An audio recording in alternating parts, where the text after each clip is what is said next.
Doctor Mohammad ইউনূসকে Beijing সফর নিতে মরিয়া চীন।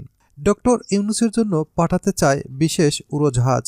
শেখ হাসিনা সরকারের আমলে বাংলাদেশের পররাষ্ট্রনীতি ছিল একপেশে, অর্থাৎ ভারতের স্বার্থ রক্ষা করার পর বিশ্বের বাকি দেশগুলোর সঙ্গে সম্পর্ক এগিয়ে নিত বাংলাদেশ। তখনকার বাস্তবতা মেনে নিয়েছিল বিশ্ব। তবে এখন যে শূন্যস্থান তৈরি হয়েছে তাতে নিজেদের অবস্থান দৃঢ় করতে চায় চীন। এই প্রেক্ষাপটে অন্তর্বর্তী সরকারের প্রধান ডক্টর মোহাম্মদ ইউনূসকে আসন্ন বিওএও ফোরামে সম্মেলনে যোগ দিতে বেইজিংয়ে আমন্ত্রণ জানানো হয়েছে। এই বৈঠকে প্রধান উপদেষ্টার অংশগ্রহণ নিশ্চিত করতে বিশেষ উড়োজাহাজ পাঠানোর প্রস্তাব দিয়েছে চীন। বাংলাদেশের রাজনৈতিক পট পরিবর্তনের পর দুই দেশের সম্পর্ক গভীর করতে মনোযোগ দিচ্ছে চীন। দ্বিপক্ষীয় বৈঠকে যোগ দিতে ইতিমধ্যে বেইজিংয়ে যাচ্ছেন পররাষ্ট্র উপদেষ্টা মোহাম্মদ তৌহিদ হোসেন। পররাষ্ট্র উপদেষ্টা ও চীনের পররাষ্ট্রমন্ত্রী পর্যায়ের বৈঠক হবে আগামী মঙ্গলবার। নাম না প্রকাশ করার শর্তে দৈনিক সমকালকে বলেন, ২৬শে মার্চ বাংলাদেশের স্বাধীনতা দিবস। এ সময় বিভিন্ন রাষ্ট্রীয় অনুষ্ঠান থাকে। এর পরিপ্রেক্ষিতে প্রধান উপদেষ্টার জন্য চার্টার্ড ফ্লাইটের ব্যবস্থার কথাও আনুষ্ঠানিকভাবে জানিয়েছে চীন। পররাষ্ট্র উপদেষ্টার আসন্ন দ্বিপক্ষীয় বৈঠকে বিষয়টি আলোচনায় আসবে। আর বাংলাদেশের পক্ষ থেকে তিস্তা নিয়ে আলোচনার সুযোগ রাখা হয়েছে।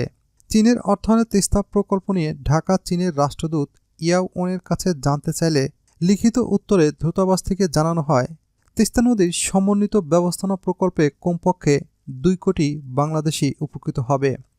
বাংলাদেশের অনুরোধে চীন এই প্রকল্পের সম্ভাব্যতা যাচাই করেছে এবং এর বিস্তারিত বাস্তবায়ন পরিকল্পনা তৈরি করেছে। তিস্তার যৌথ প্রকল্পে নদী ব্যবস্থাপনা ও এর প্রযুক্তি নিয়ে চীনের অভিজ্ঞতা বাংলাদেশের সঙ্গে বিনিময় করতে প্রস্তুত বেইজিং।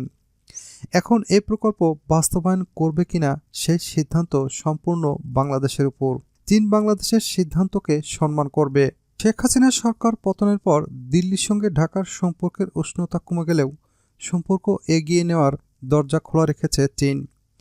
গত ৫ই আগস্টের পর অন্তর্বর্তী সরকারের সঙ্গে কৌশলগত সহযোগিতামূলক অংশীদারিত্বকে এগিয়ে নিতে একত্রে কাজ করার কথা ব্যক্ত করেছেন। ফলে পররাষ্ট্র উপদেষ্টার সফরটি আলাদা গুরুত্ব দিয়ে দেখছে এই দুই দেশ।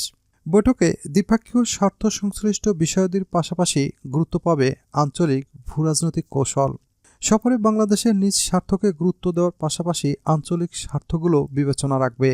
চীনের পক্ষ থেকে বৈঠকে বৈশ্বিক উন্নয়ন উদ্বেগ বাংলাদেশকে যুক্ত করার বিষয়টি জোর দেওয়া হয়েছে।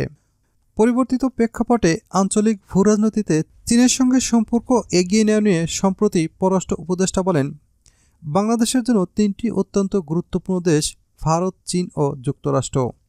আমরা অবশ্যই একটা ভারসাম্যপূর্ণ সম্পর্ক বজায় রাখব, কাউকে অসন্তুষ্ট করতে চাই না, তবে অবশ্যই নিজ স্বার্থ রক্ষা করে তাদের সঙ্গে ভালো সম্পর্ক বজায় রাখব।